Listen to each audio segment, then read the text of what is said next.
Now, did you know that when asked the question, which class do you want to play with the most, the majority of my viewers answered the Heavy Assault. Yes, that is right. We all need more people in our faction playing Heavy Assault. And that is why today I'll be going through all the meta Heavy Assault playstyle and ranking them in my tier list. So let's get started. Now the first entry on this tier list is of course Sweat Heavies. Because there's just no other heavies so iconic as them. Now these are the Heavy Assaults who only equip the cookie cutter loadout of meta close range LMG such as Beetlejuice, MSWR or LA1 Anchor, always coupled up with their simulate implants and adrenaline shield. So it's basically every other heavy that you see in game. And because they have a high DPS weapon, they're extremely potent at cross range engagements. And adrenaline shield and assimilate implants continuously recharge shield on takedowns, making them incredibly tanky to kill. And even if you take away their shield, they just start dodging all your bullets while abusing medkits. In fact, they're just so used to popping medkits that they just do that in your face when you're trying to heal them. It's truly a powerful playstyle that makes some people forget that other loadout exists in this game too, and it deserves a spot in the A tier. Now that I have talked about the Sweat Heavies, next we have Sweatier Heavies.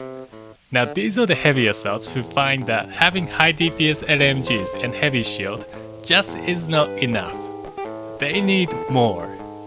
And that is why they equip SMGs or shotguns instead to have even more close range advantage than the opponents. With the higher damage outputs of these weapons, you can almost always out-damage normal Sweat Heavies.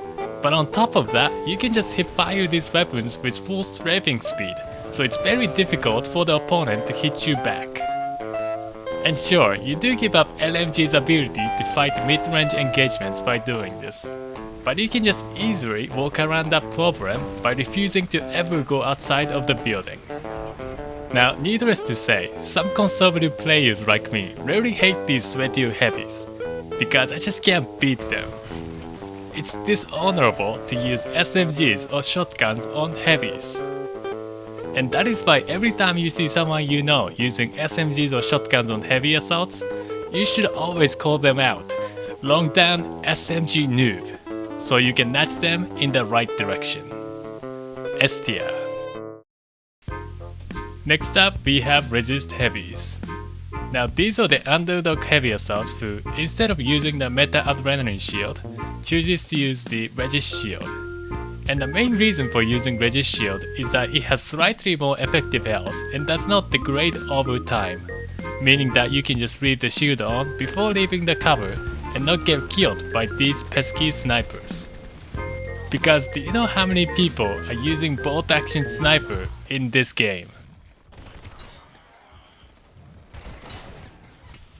Just disgusting. But thanks to the resist shield, I can go out in the open and actually play the game without the fear of random one-shots.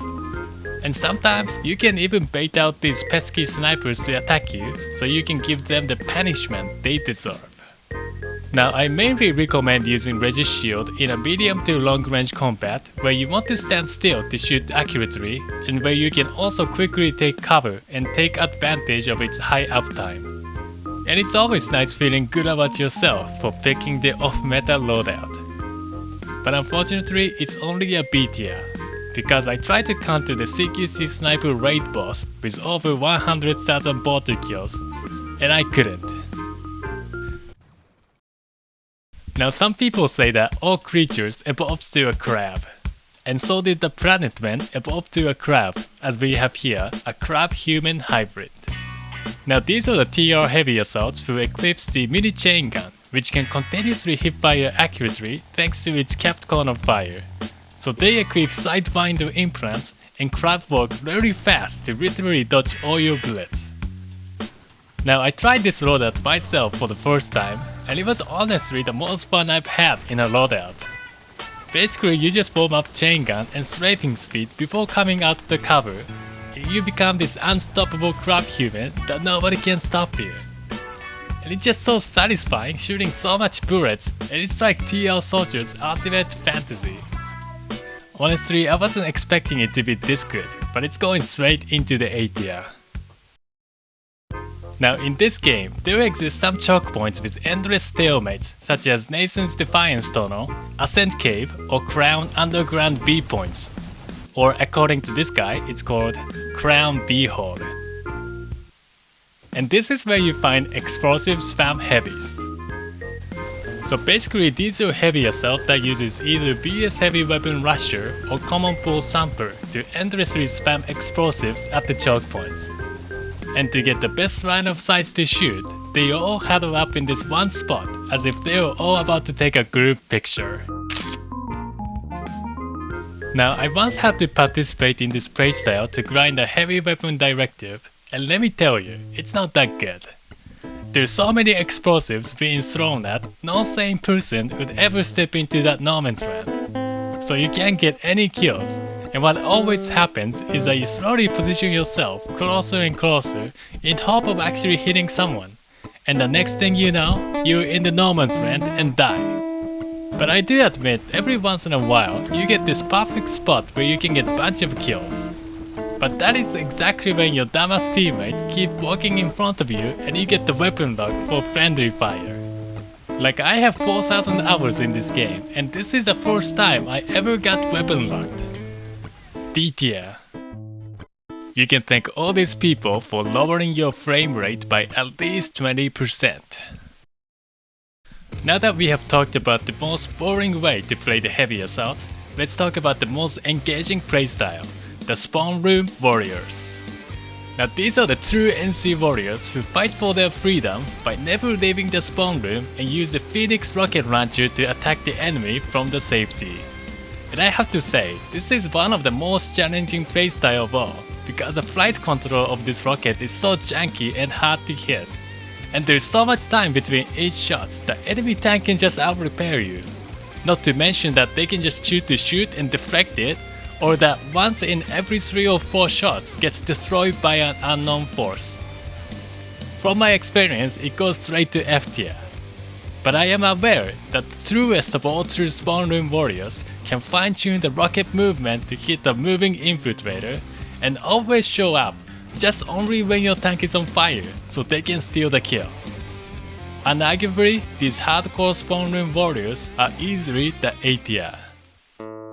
Also there is Artillery Heavy with Scorpion Rocket Launcher. And it's very similar to Phoenix Rocket Launcher where when your enemy uses it, it's really annoying and frustrating to die to. But when you are the one using it, it never does what it's supposed to do. F tier.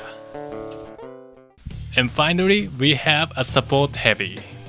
Now a while ago, devs added the Demetri Veil to NC Heavy Assaults, which is basically an AoE resist shield that works on nearby allies. And everyone was complaining that it would be so overpowered. But then, devs made it so that it doesn't work on other heavies or maxes, and no one ever talked about it ever since. So I decided to try it myself.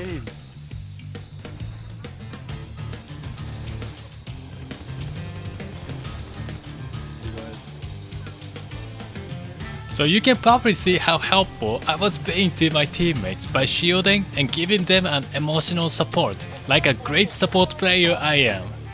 In fact, I'm going to rename it as Sweet Heavy, and it's going into S tier, better than Sweat Heavies. So that is it for the Heavy Assault tier list. Now that you know all the Heavy Assault playstyles, you can now jump into the battlefield and become the Heavy Assault that your teammates really need. That is a cannon fodder against tanks, maxes, and A2Gs.